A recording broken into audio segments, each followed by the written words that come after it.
গ্রামের নাম ছিল বাইতুল আমান। পাহাড়ের কোলে ছোট্ট এই গ্রামটি ছিল যেন আল্লাহর এক বিশেষ সৃষ্টি। 3 দিকে সবুজ পাহাড়, একদিকে কলকল করে বয়ে যাওয়া ঝর্ণার নদী। কিন্তু এই সুন্দর গ্রামেও মানুষের মনে ছিল অনেক ভেদ। কেউ ধনী, কেউ গরিব, কেউ মাথা উঁচু করে চলে, কেউ মাথা নুইয়ে দিন কাটায়। ইউসুফ ছিল এই গ্রামের একজন সাধারণ কুমোর। মাটি দিয়ে হাঁড়ি, কলসি, থালা বানানোই ছিল তার পেশা। তার হাতের তৈরি জিনিসে ছিল এক অদ্ভুত সৌন্দর্য। মানুষ বলতো ইউসুফের হাতে যেন আল্লাহর রহমত আছে, মাটি ছুলেই সোনা হয়ে যায়। ইউসুফের সংসারে ছিল তার স্ত্রী মরিয়ম এবং 2টি ছেলে, বড় ছেলে ইব্রাহিম আর ছোট ছেলে ইসমাইল। পরিবারটি ছিল দরিদ্র কিন্তু সুখী। তাদের ঘরে অনেক রাত কাটত শুধু পানি আর শুকনো রুটি খেয়ে।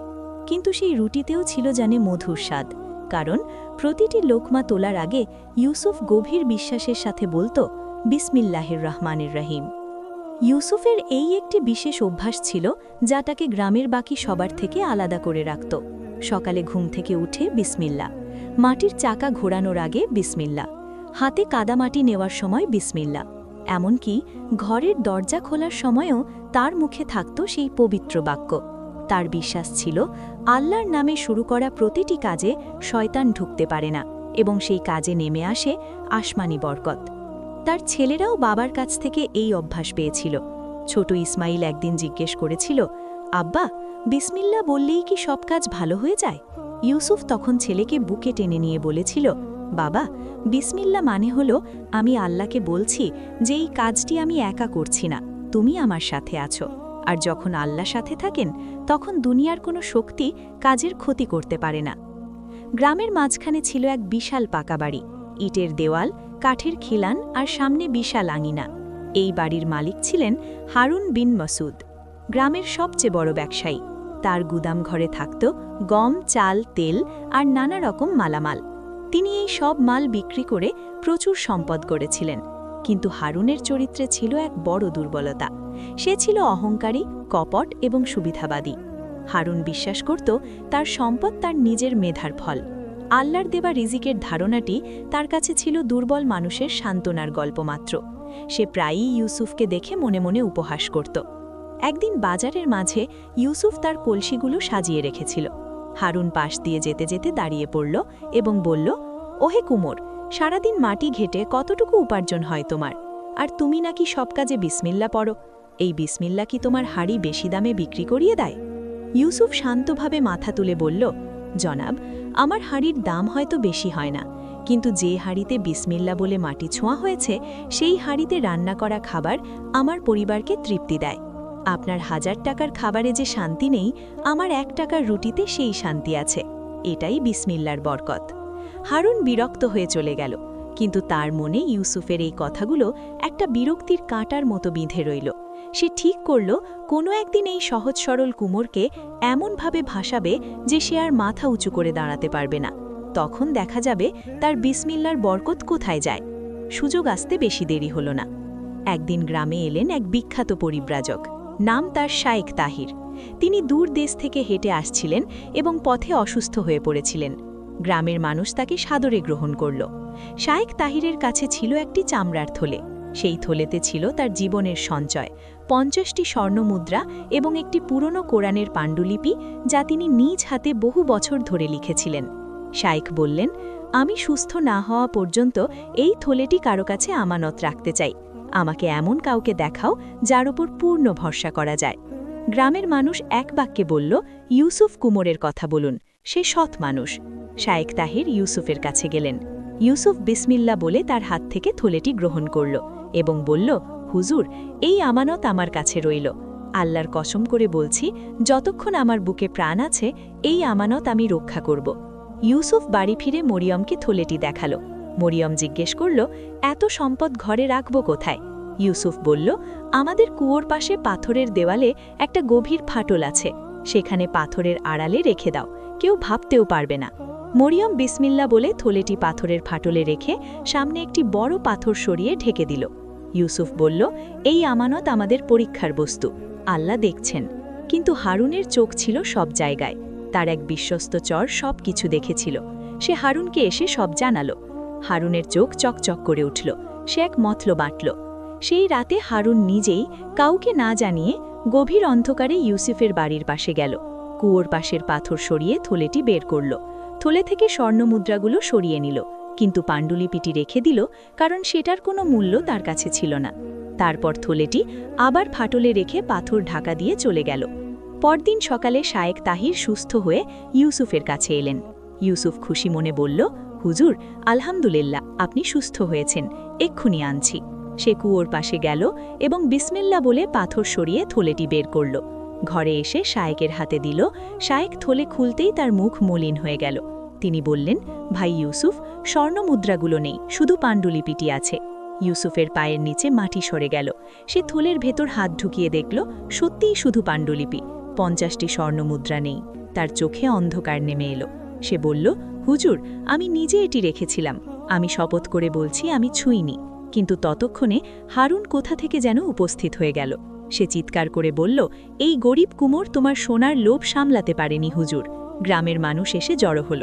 শায়েক তাহির বৃদ্ধ মানুষ, কিন্তু তার চোখ দুটি ছিল তীক্ষ্ণ। তিনি বললেন, বিচার হবে, কাজীর কাছে যাব।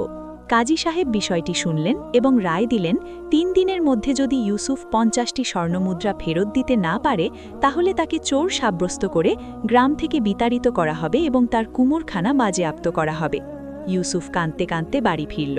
মরিয়ম সব শুনে বলল, আল্লাহর কসম, আমরা কিছু করিনি, এটা কোনো বড় পরীক্ষা, কেঁদো না, সেজদায় পড়ো। সেই রাতটি ছিল ইউসুফের জীবনের সবচেয়ে ভারী রাত। সে সারা রাত জায়নামাজে বসে রইল, কখনো কাঁদল, কখনো মোনাজাত করল। সে বলল, হে আল্লাহ, তুমি তো দেখেছ সব, তুমি জানো আমি নির্দোষ, তুমি আমাকে এই অপমান নিয়ে মরতে দিও না, আমার ছেলেদের সামনে আমার ইজ্জত রক্ষা করো। আমি তোমার নামে আমানত নিয়েছিলাম, তুমি এই আমানতের রক্ষক।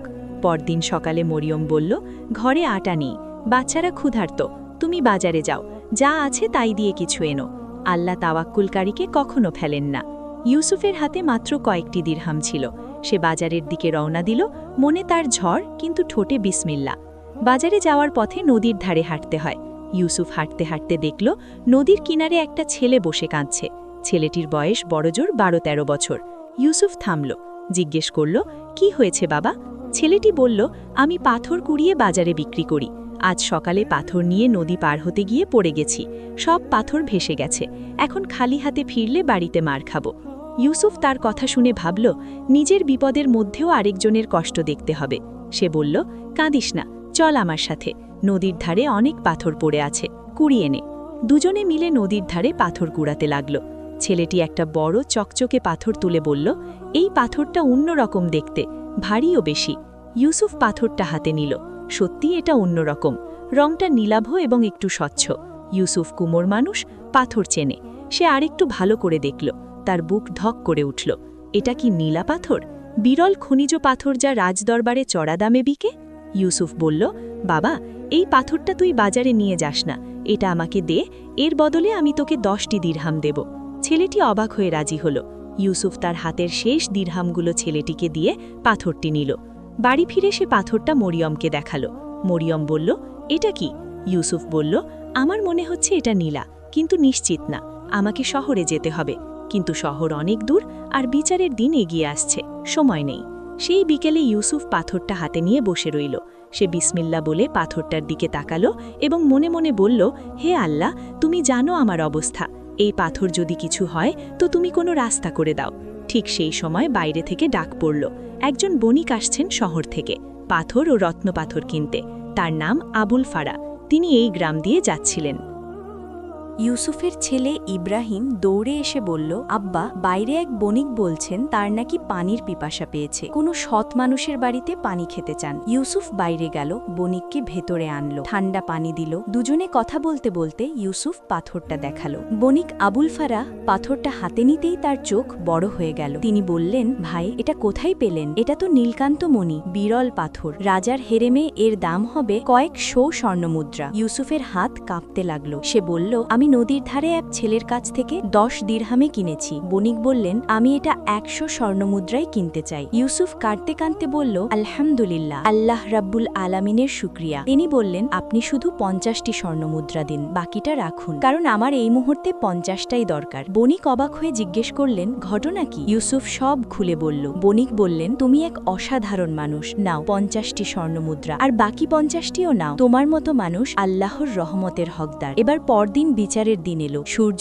তখনও মাথার উপর। পুরো গ্রাম বিচার চত্বরে জড়ো হয়েছে। হারুন বিন মাসুদ একধারে বসে মিটমিট করে হাসছে। শায়েখ তাহির বসে আছেন গম্ভীরভাবে। কাজী সাহেব বললেন, ইউসুফ, তুমি কি 50টি স্বর্ণমুদ্রা ফেরত দিতে পারবে? ইউসুফ উঠে দাঁড়ালো। সে বিসমিল্লাহ বলে একটি থলে বের করলো, কাজীর সামনে রাখলো। সবাই অবাক হয়ে দেখল, সেখানে ঝকঝক করছে 50টি স্বর্ণমুদ্রা। পুরো চত্বরে নীরবতা। হারুন আতকে উঠল, তার মুখ ফ্যাকাশে হয়ে গেল। শায়েখ তাহির মুদ্রাগুলো গুনলেন, ঠিক 50টি। কাজী সাহেব বললেন, ইউসুফ নির্দোষ, কিন্তু প্রশ্ন হলো মুদ্রাগুলো গেল কোথায়, আর এলোই বা কোথা থেকে? ইউসুফ বলল, হুজুর, মুদ্রা কোথায় গেছে আমি জানি না, কিন্তু এই মুদ্রা আমি নদীর পাথর থেকে পেয়েছি। সে পুরো ঘটনা বলল, নীলকান্ত মনির কথা, বণিকের কথা, সব। তখন হারুন উঠে পালাতে চাইল, কিন্তু একজন প্রবীণ গ্রামবাসী চিৎকার করে বলল, থামো, আমি দেখেছি সেদিন রাতে হারুন ইউসুফের বাড়ির দিকে গিয়েছিল, একা, অন্ধকারে। কাজী সাহেব ধমক দিলেন। হারুন কাঁপতে লাগল। কাজীর জেরার মুখে এক এক করে সব বেরিয়ে এলো। সে স্বীকার করল সেই থলে থেকে মুদ্রা সরিয়েছিল। শায়েখ তাহির উঠে দাঁড়ালেন। তিনি বললেন, সুবহান আল্লাহ, আল্লাহ আজব পথে তার বান্দার ইজ্জত রক্ষা করেছেন। নদীর পাথরের ভেতরে লুকানো ছিল এই মানুষের পুরস্কার। কাজী সাহেব হারুনকে শাস্তি দিতে উদ্যত হলেন, তার সব সম্পত্তি বাজেয়াপ্ত করার আদেশ দিতে যাচ্ছিলেন। ঠিক তখন ইউসুফ এগিয়ে এলো। সে বলল, হুজুর, আমি হারুনকে ক্ষমা করলাম, কারণ যদি সে এই ষড়যন্ত্র না করত, তাহলে আজ এত মানুষ আল্লাহর কুদরত দেখতে পেত না। তার হিংসাই আজ আল্লাহর শক্তির প্রমাণ হয়ে গেছে। হারুন বিন মাসুদ এতক্ষণ পাথরের মতো দাঁড়িয়েছিল। ইউসুফের কথা শুনে তার চোখ ভিজে গেল। সে এগিয়ে এলো, আস্তে আস্তে ইউসুফের সামনে হাঁটু গেড়ে বসল। তার গলা ভেঙে গেল। সে বলল, ইউসুফ, আমি হেরে গেছি। আমার সম্পদ ছিল, কিন্তু শান্তি ছিল না। তোমার কাছে শান্তি ছিল, কিন্তু সম্পদ ছিল না। আজ আমি বুঝলাম কোনটা আসল সম্পদ। আমাকে শেখাও সেই কথা যা তোমাকে এত শক্তি দেয়। ইউসুফ তার হাত ধরল, বলল, এই কথাটা শেখার কিছু নেই, শুধু হৃদয় থেকে বলতে হয়। বলো, বিসমিল্লাহির রহমানির রহিম, পরম করুণাময় ও অসীম দয়ালু আল্লাহর নামে। হারুন চোখের পানি মুছে ধীরে ধীরে বলল, বিসমিল্লাহির রহমানির রহিম। গ্রামের মানুষ সবাই একসাথে আল্লাহু আকবার বলে উঠল। সেদিন থেকে হারুন বদলে গেল। সে তার বিশাল গুদামঘর খুলে দিল গ্রামের গরিব মানুষদের জন্য। নিজে সাধারণ জীবনযাপন করতে লাগল। তার মুখে এখন সকাল থেকে রাত পর্যন্ত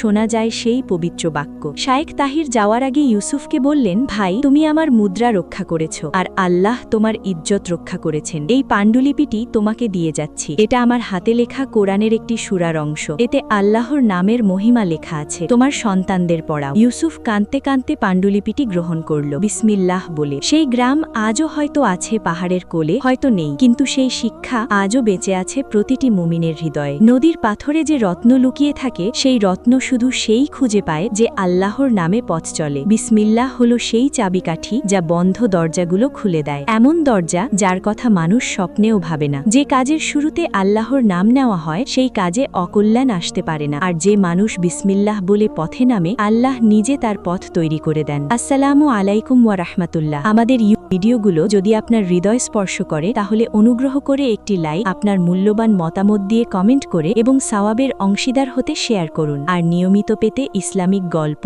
দাওয়া, নবীদের জীবন থেকে শিক্ষা ও উপকারী ভিডিও পেতে আজই আমাদের চ্যানেলটি সাবস্ক্রাইব করে পাশে থাকুন। আল্লাহ আমাদের সবাইকে হেদায়াত ও কবুলিয়ত দান করুন। আমিন।